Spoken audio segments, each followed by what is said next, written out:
Media pro bono ibarat melukut di tepi gantang. Peranan pengamal media dalam mengawal kerajaan dan perkembangan politik semasa adalah penting untuk memastikan accountability dan keadilan dalam pentadbiran negara.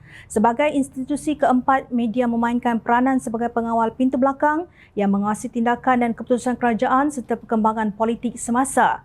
Ia membolehkan rakyat mendapat maklumat objektif dan menyokong proses demokrasi yang sihat. Naib Pengurusi Keadilan Wilayah Persekutuan dan Ketua Cabang Keadilan Wangsa Maju, Andre Lai berkata, kekuatan media untuk menjadi penjaga dan penyeimbang kerajaan dan perkembangan politik semasa berasal daripada tugas mereka sebagai pemegang amanah. Media mempunyai tanggungjawab untuk memberi laporan yang tepat, terperinci dan kritikal mengenai tindakan kerajaan dan perkembangan politik semasa. Melalui penyelidikan, penyiaran dan liputan berita yang telus, media mendedahkan rasuah, penyalahgunaan kuasa dan tindakan salah perkembangan politik semasa yang boleh merosakkan kepentingan awam, katanya. Bagaimanapun, kuasa media untuk menjadi penjaga dan penyeimbang kerajaan dan perkembangan politik semasa tidak dapat diwujudkan tanpa kebebasan media yang sebenar. Kebebasan media adalah hak asasi yang perlu dilindungi dan dipelihara untuk memastikan media dapat bertindak secara bebas dan tidak terikat oleh campur tangan politik atau kepentingan tertentu. Kegagalan untuk menjaga kebebasan media akan menyebabkan kehilangan satu mekanisme kritikal yang memastikan accountability dan ketelusan dalam pemerintahan. Kebebasan media antara komitmen kerajaan perpaduan seperti yang telah diumum oleh Perdana Menteri Datuk Seri Anwar Ibrahim bagi membolehkan media tidak disekat di bawah pentadbiran Malaysia Madani berbeza dengan rejim pentadbiran sebelum ini.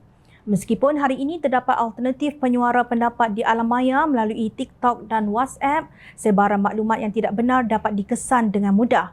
Pengamal media membantu masyarakat memahami dasar-dasar undang-undang dan keputusan yang mempengaruhi kehidupan mereka. Tambah Andre, dengan memberikan laporan yang objektif dan analisis yang kritikal, media memberi peluang kepada rakyat untuk membuat keputusan yang lebih berinformasi dan bertanggungjawab semasa mengundi.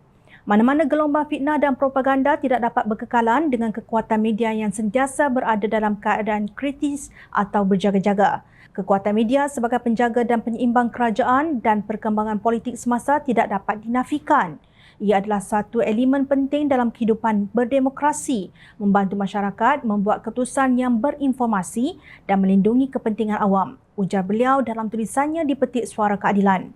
Oleh itu adalah tanggungjawab kita sebagai rakyat untuk kita menyokong media yang bekerja dengan telus, bertanggungjawab dan berintegriti dalam menjalankan tugas penting mereka. Dengan kekuatan media yang digunakan secara efektif, kita dapat membina masyarakat yang lebih demokratik, adil dan berkembang di Malaysia.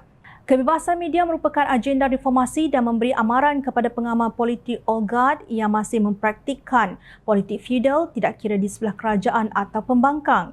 Perlu diingat, pembawa naratif dan penyampai maklumat yang tepat serta terperinci bersama integriti dan etika kewartawanan dalam melaporkan seperti Jom Channel dan beberapa platform lain secara pro bono adalah sangat penting untuk masyarakat demokrasi yang sihat.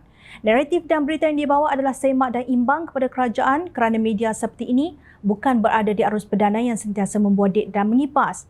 Tidak dapat dinafikan kadang-kala pedas dan berapi kerajaan dihentam tetapi ia demi kebaikan bersama. Platform seperti kami adalah suara rakyat. Kami bertekad untuk terus menjaga kebebasan dan demokrasi. Berkata benar sekalipun pahit demi hak yang perlu diperjuang.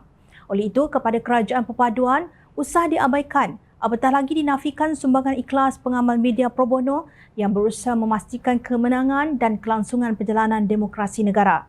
Jom Channel selaku pejuang kebenaran dan keadilan yang bergelut di media alternatif secara pro bono bukan baru kemarin mengetuk papan kekunci untuk mencerahkan isu dan menghasilkan kupasan.